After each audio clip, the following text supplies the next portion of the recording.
Você vai aprender agora o segundo tópico, né, dos elementos da comunicação, de uma comunicação persuasiva, de uma mensagem, de um sermão. E o segundo é a oração. Se você não assistiu, volta no anterior, que foi mensagem, a gente explicou um pouco mais. O orador é a pessoa a levar a mensagem. É o convidado, é o preletor, é o pregador, é o pastor. É a autoridade que vai trazer uma reflexão, que vai trazer uma mensagem. E para tal, ele precisa saber o tema. Ele vai falar para pastores, é numa convenção, a mensagem é para mulheres, é mensagem para crianças. Ele precisa saber tudo isso para, de acordo com esse contexto, ele aplicar a sua mensagem, as suas boas novas, a sua mensagem. As ideias, muitas pessoas têm a cultura de dizer que abre a Bíblia e as coisas acontecem. Não é assim na história, você não tem respaldo entre os maiores oradores. Charles Haddon Spurgeon, o príncipe dos pregadores, não era assim. Martin Luther King não era assim. Sem falar em Paulo, Pedro e todos os pregadores da Bíblia. Precisava ter uma vida. E essas ideias elas vão surgir de acordo com a programação neurolinguística. Cada um de nós tem um mapa de mundo. E o mapa é gerado através de onde eu andei, do que eu estudei, do meio que eu vivi. Então, esse mapa faz com que eu tenha uma bagagem. Mas é os livros, é o estudo, é a pesquisa, é o aprofundamento que faz você ter ideias brilhantes para levar a mensagem. O próprio Paulo, como judeu, ele cresceu, ele foi instruído, foi doutrinado no judaísmo. Quando cresce, ele recebe a sua notoriedade. Ele é um zeloso fariseu. Ele era muito inteligente naquilo. Ele conhecia as escrituras, ele conhecia o contexto atual. É tanto que quando ele é preso, ele pede os pergaminhos, né, e as escrituras. Por quê? Porque ele precisava estar se atualizando e também lendo o que já aconteceu com os profetas, com seus pais.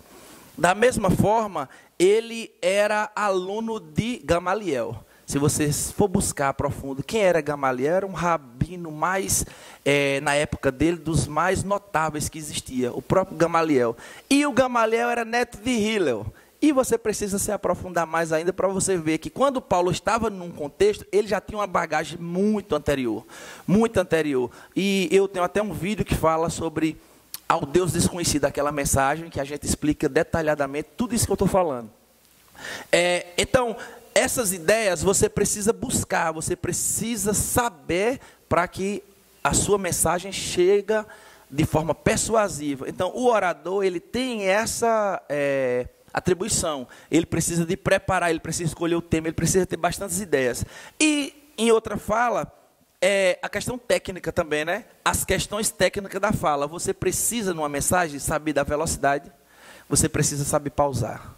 A velocidade, dependendo do contexto, você sobe, a depender do contexto, você desce.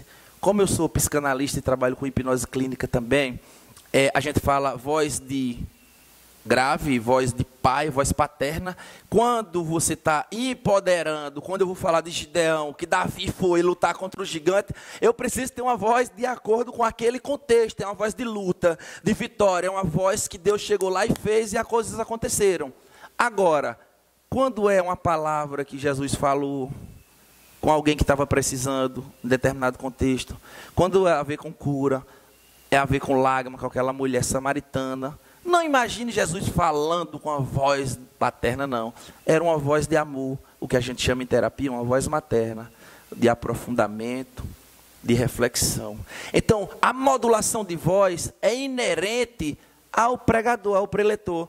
E a velocidade, porque tem pregadores que pregam numa sequência, parece uma metralhadora, né? Mas você não vê isso nas escrituras, você não vê isso entre Charles Haddon Spurgeon, você não vê isso entre os grandes pregadores e nem tampouco na Bíblia. Então, é uma conversa normal e a gravidade é o que eu falei, voz e vozes, né?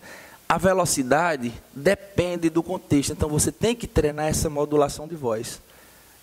Quanto mais eu diminuo a voz, eu pauso, mais você presta atenção para ver o que é que vem. Eu não preciso chamar a atenção da plateia.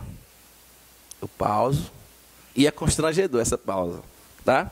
E o volume vai de acordo com o contexto, então você precisa treinar essas questões.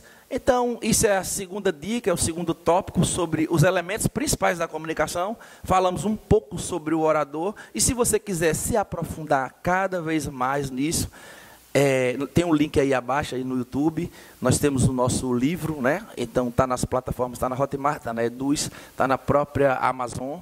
E elementos da comunicação, comunicação persuasiva para pastores e líderes.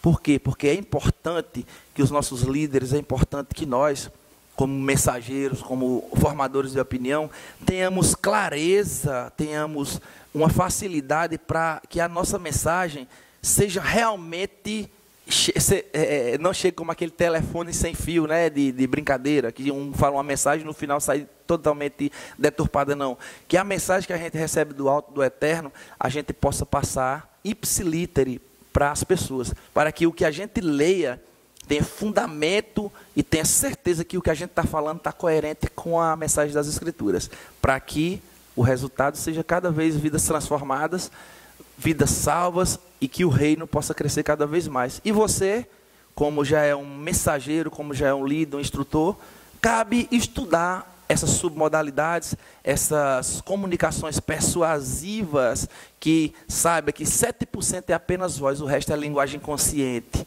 É o que a gente percebe no gesto, no corpo, na leitura corporal, no som. Então, vocês precisam olhar mais para esse lugar, para que a mensagem seja cada vez mais forte e impactante. Fique com Deus, siga, compartilhe. E segue também Ramon Brito, está aí em algum lugar aí, ramonbrito.rms. E segue no YouTube. E estamos juntos, fique com Deus. Valeu.